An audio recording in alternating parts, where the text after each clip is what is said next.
Class 12 fourth semester political science তথা রাষ্ট্রবিজ্ঞান পরীক্ষার ঠিক আগের মুহূর্তে তোমাদের জন্য নিয়ে চলে এলাম রাষ্ট্রবিজ্ঞান বিষয়ে 6 নম্বরের বড় প্রশ্নের একটা complete final last minute suggestion. এই ভিডিওতে 6 নম্বরের জন্য যে প্রশ্নগুলো গুরুত্বপূর্ণ রয়েছে সেই প্রতিটা প্রশ্ন আলোচনা করে দেব। এটা ভেবো না যে আমাদের এই সাজেশন ভিডিওতে অনেক প্রশ্ন বলা হবে, একদমই তা নয়। তোমরা একটা প্রশ্নের জন্য খুব বেশি হলে কটা প্রশ্ন পড়তে পারবে। পরীক্ষাতে দুটো প্রশ্ন আসবে, আমরা তার জন্য দেব মাত্র 3টি প্রশ্ন। পরীক্ষাতে দুটো প্রশ্ন আসবে, তার জন্য আমরা দেব মাত্র 4টি প্রশ্ন। এর থেকে কি কম প্রশ্ন বলা সম্ভব? কোনোভাবেই নয়। কাজেই এই ভিডিওতে আমরা যে প্রশ্নগুলো বলে দেব প্রতিটা প্রশ্ন খুব ভালো করে পড়বে, আর এমনভাবে আমরা তোমাদের সামনে প্রশ্নগুলো উপস্থাপন করব তোমরা দেখলেও একটু অবাক হবে কতটা খাটুনি লাগে এই রকম সাজেশন প্রস্তুত করতে। পরীক্ষাতে যেভাবে দাগ নাম্বার অনুযায়ী প্রশ্ন আসবে, আমরা সেই প্রতিটা দাগ নাম্বার বলে দেব কোন দাগে কোন প্রশ্নটি কোন অধ্যায় থেকে আসবে, এবং সেখান থেকে আমরা প্রতিটা প্রশ্ন তোমাদের সামনে উপস্থাপন করব। পরীক্ষাতে 6 নম্বরের প্রশ্ন থাকবে বিভাগ গ প্রশ্নপত্রে।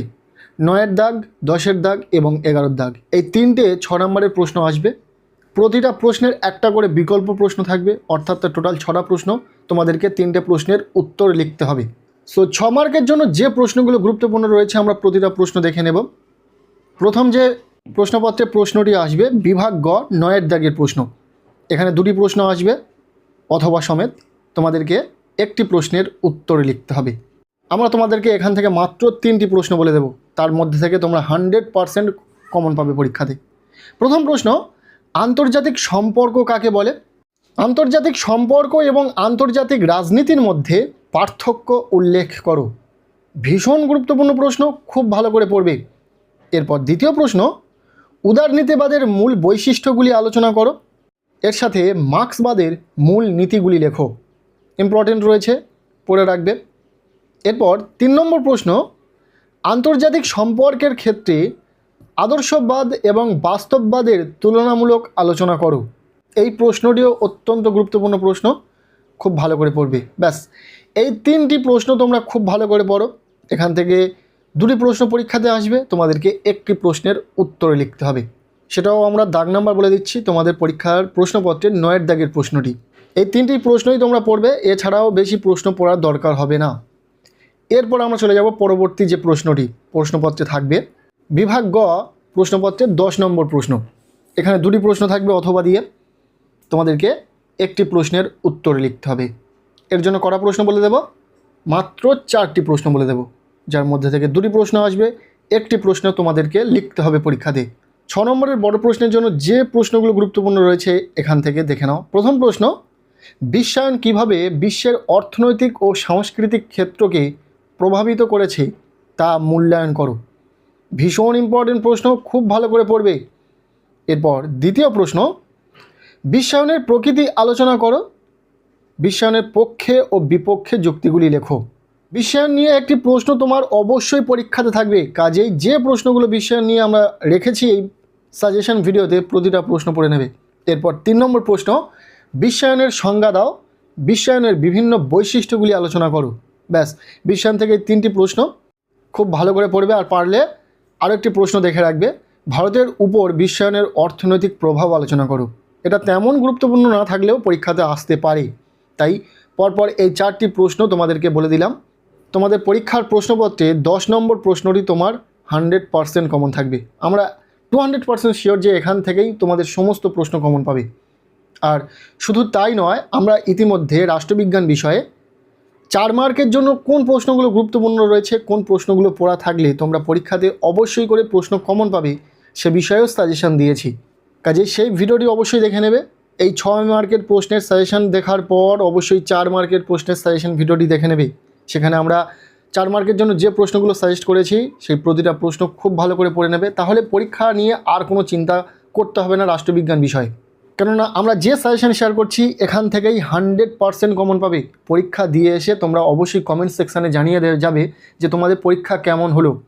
এতটাই আমরা শিওর রয়েছে এই প্রশ্নগুলো পরীক্ষাতে আসবেই আসবে।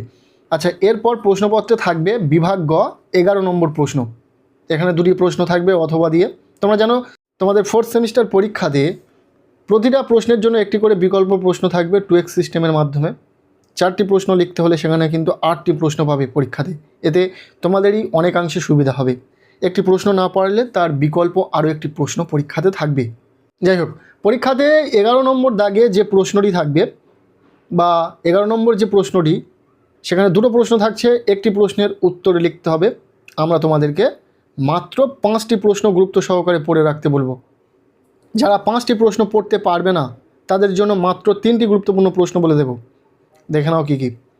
প্রথম, ভারতের রাষ্ট্রপতির জরুরি অবস্থা সংক্রান্ত ক্ষমতা সম্পর্কে লেখো, বা ভারতের রাষ্ট্রপতির ক্ষমতা ও পদমর্যাদা লেখো।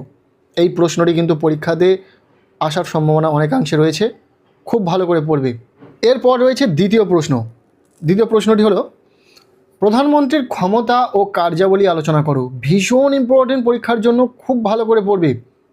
এরপর 3 নম্বর প্রশ্ন, ভারতের সুপ্রিম কোর্টের গঠন ও কার্যাবলী আলোচনা করো।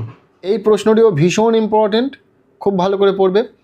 এরপর 4 নম্বর প্রশ্ন, ভারতীয় পার্লামেন্টের উভয় কক্ষের মধ্যে সম্পর্ক আলোচনা করো। প্রশ্নটি ঘুরিয়ে আসতে পারে পার্লামেন্টের গুরুত্বপূর্ণ কাজগুলি। খুব ভালো করে এই প্রশ্নটিকে দেখে রাখবে। এরপর শেষ যে প্রশ্নটি রয়েছে, লোকসভার স্পিকারের ক্ষমতা ও কার্যাবলী আলোচনা করো। ব্যাস, এই 5টি প্রশ্ন তোমাদেরকে সাজেস্ট করছি 6 মার্কের বড় প্রশ্নের জন্য। 100% এখান থেকেই তোমাদের প্রশ্ন কমন আসবে। আর যারা এই 5টি প্রশ্ন পড়তে পারবে না তাদেরকে মাত্র 3টি এমন গুরুত্বপূর্ণ প্রশ্ন বলে দিচ্ছি এখান থেকে। প্রথম প্রশ্ন, রাষ্ট্রপতির জরুরি অবস্থা সংক্রান্ত ক্ষমতা সম্পর্কে লেখো। দ্বিতীয় প্রশ্ন, প্রধানমন্ত্রীর ক্ষমতা ও কার্যাবলী আলোচনা করো। এবং 3 নম্বর প্রশ্ন, ভারতের সুপ্রিম কোর্টের গঠন ও কার্যাবলী আলোচনা করো। এই 3টি প্রশ্ন কিন্তু বেশি গুরুত্বপূর্ণ রয়েছে 5টির মধ্যে থেকে। তবে রিস্ক নেওয়ার কোনো প্রয়োজন নেই। যারা ভালো রেজাল্ট করবে তাদেরকে অবশ্যই এই 5টি প্রশ্ন পড়তে হবে। এবার আসি যাদের অলরেডি এই প্রশ্নগুলো পড়া রয়েছে। মাত্র গুটি কয়েক কিছু প্রশ্ন শেয়ার করেছি, বেশি নয়। তোমরা নিশ্চয়ই বুঝতে পারছো কত কম প্রশ্ন শেয়ার করা হয়েছে। তো যারা এই প্রশ্নগুলো ইতিমধ্যে পড়ে ফেলেছে তাদের জন্য আরও 2টি এক্সট্রা প্রশ্ন বলে দিচ্ছি। দেখে রাখতে পারলে দেখে রাখবে, এতে তোমাদেরই সুবিধা হবে। প্রশ্ন 2টি কী কী? প্রথম, মুখ্যমন্ত্রীর ক্ষমতা ও কার্যাবলী লেখো, ইম্পর্টেন্ট রয়েছে।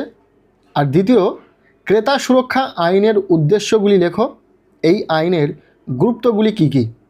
এই 2টি প্রশ্ন তোমরা এক্সট্রা দেখে রাখতে পারো। তবে প্রথম যে সাজেশনগুলো শেয়ার করলাম, একদম ধরে ধরে যেভাবে প্রশ্নপত্রে প্রশ্ন আসবে সেই দাগ নাম্বার অনুযায়ী ধরে ধরে আলোচনা করলাম। 2টো প্রশ্নের জন্য 3টে প্রশ্ন বলা হয়েছে, 2টো প্রশ্নের জন্য 4টে প্রশ্ন বলা হয়েছে। তো প্রতিটা প্রশ্ন তোমরা খুব ভালো করে পড়বে। তবে কেউ এই প্রশ্নগুলোর থেকেও কম প্রশ্ন পড়ার চেষ্টা করো না, এই প্রশ্নগুলোর থেকে কমানোর চেষ্টা করো না প্রশ্ন, সেক্ষেত্রে সমস্যা কিন্তু তোমাদেরই হবে। কাজে প্রতিটা প্রশ্ন ভিডিওতে বলা, প্রতিটা প্রশ্ন খুব ভালো করে পড়ো। আর আমরা ইতিমধ্যে 4 মার্কের যে সাজেশন শেয়ার করেছি সেই সাজেশন ভিডিওটি দেখে নিও। ভিডিওর লিঙ্ক আমি এই ভিডিওর ডেসক্রিপশনে দিয়ে রাখবো। আজকের এই ভিডিওটি ব্যাস এখানেই শেষ করলাম। কেমন লাগলো ভিডিওটি অবশ্যই কমেন্ট সেকশনে জানিও। ভিডিওটি ভালো লেগে থাকলে লাইক করে দাও। আমাদের এই চ্যানেলে নতুন হলে চ্যানেলটিকে সাবস্ক্রাইব করে রাখো। প্রত্যেকের রাষ্ট্রবিজ্ঞান পরীক্ষা খুব ভালো হোক, সবার জন্য শুভ কামনা।